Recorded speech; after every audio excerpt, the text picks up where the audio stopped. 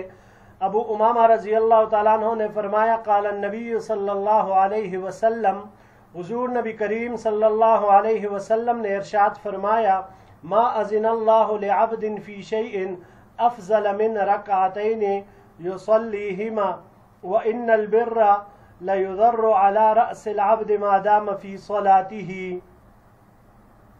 نہیں سنی اللہ جل شانہ نے کسی بندے کی کوئی بات ان 2 رکعتوں سے بہتر جن کو وہ پڑھتا ہے، یعنی جب بندہ نماز کے 2 رکعت پڑھتا ہے اور اس میں قرآن کریم کی تلاوت کرتا ہے تو اس تلاوت کو اللہ جل شانہ سماعت فرماتے ہیں اور پسند کرتے ہیں۔ وَإِنَّ الْبِرَّ لَيُضَرُّ عَلَى رَأْسِ الْعَبْدِ مَا دَامَ فِي صَلَاتِهِ، اور نیکی بندے کے سر پر چڑکی جاتی ہے جب تک کہ وہ اپنے نماز میں رہتا ہے، یعنی جس طرح گلپاشی کی جاتی ہے نا، اسی طرح بندے کے سر پر نیکیوں کی بارش ہوتی ہے۔ وما تقرب العباد الى اللہ عز وجل بمثل ما خرج منہ، قال ابو النضر یعنی القرآن، اور بندوں نے اللہ تعالیٰ کی نزدیکی حاصل نہیں کی اس چیز کے ذریعے سے جو اللہ سے صادر ہوئی ہے۔ ابو النضر فرماتے ہیں یعنی القرآن، یعنی قرآن کریم جو کہ اللہ کا کلام ہے، اس کے ذریعے بندے جس قدر اللہ کے نزدیکی حاصل کر سکتے ہیں اتنا کسی اور کے ذریعے سے وہ نہیں، کسی اور چیز کے ذریعے سے نہیں کر سکتے۔ وقد روی هذا الحدیث عن زید بن ارطاط عن جبیر بن نفیر عن النبی صلی اللہ علیہ وسلم مرسل، اور یہ حدیث نقل کی گئی ہے زید بن ارطاط سے، جبیر بن نفیر سے، اور انہوں نے نبی کریم صلی اللہ علیہ وسلم سے اس کو مرسل نقل کیا ہے، یعنی بیچ میں سے ابو امامہ رضی اللہ تعالیٰ عنہ کا واسطہ حذف کیا ہے۔ حدثنا بذلك اسحاق بن منصور قال حدثنا عبد الرحمن بن مہدی عن معاویة عن العلاء بن الحارث عن زید بن ارطاط عن جبیر بن نفیر قال، ہمیں روایت کی اسحاق بن منصور نے، انہوں نے عبد الرحمن بن مہدی سے، انہوں نے معاویہ سے، انہوں نے علاء بن الحارث سے، انہوں نے زید بن ارطاط سے، اور انہوں نے جبیر بن نفیر سے، انہوں نے کہا، قال رسول اللہ صلی اللہ علیہ وسلم، حضور نبی کریم صلی اللہ علیہ وسلم نے ارشاد فرمایا، انکم لن ترجعوا الی اللہ بافضل مما خرج منہ یعنی القرآن، یعنی تم ہرگز نہیں لوٹو گے اللہ کی طرف اس چیز سے بہتر کے ذریعے جو اللہ تعالیٰ سے نکلی ہوئی ہے، صادر ہوئی ہے۔ اس کا بھی وہی مطلب ہے جو اس روایت کے ان الفاظ کا ہے، یعنی القرآن، یعنی قرآن کریم ہی ہے۔ ھذا حدیث غریب لا نعرفہ الا من ھذا الوجہ، یہ حدیث غریب ہے، ہم اسے نہیں جانتے مگر صرف اسی طریق سے۔ وبکر بن خنیس قد تکلم فیہ ابن المبارک وترکہ فی آخر امرہ، اور بکر بن خنیس عبداللہ ابن المبارک نے ان پر جرح کی ہے اور آخری حیات میں تو ان کو بالکل ہی چھوڑ دیا تھا۔ جی عزیز طلباء کرام، یہاں پر اس باب میں 3 باتیں ذکر ہوئی۔ پہلی بات، ما اذن اللہ لعبد فی شیء افضل من رکعتین یصلیہما، کہ اللہ جل شانہ جب کوئی بندہ 2 رکعت نماز پڑھتا ہے، اس میں قرآن کریم کی تلاوت کرتا ہے تو اس تلاوت کو اللہ جل شانہ سماعت فرماتے ہیں اور اس کو پسند بھی کرتے ہیں۔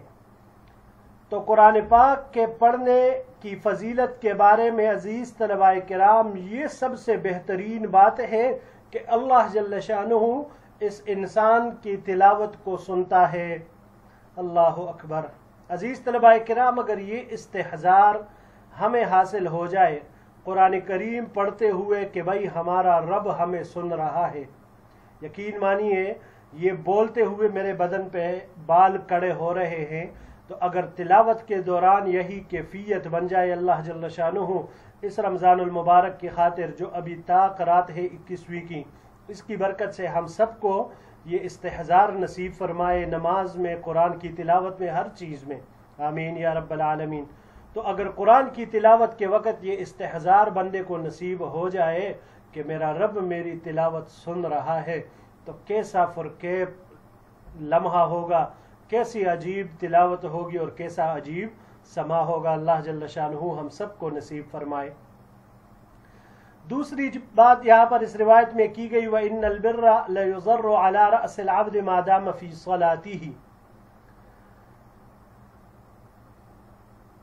جس طرح انسان کے اوپر سے اس کے اوپر گلپاشی کی جاتی ہے نا، تو اسی طرح بندے کے سر پر نیکی کی بارش ہوتی ہے، جب تک وہ نماز میں رہتا ہے اس کے اوپر مسلسل نیکیوں کی بارش ہوتی رہتی ہے۔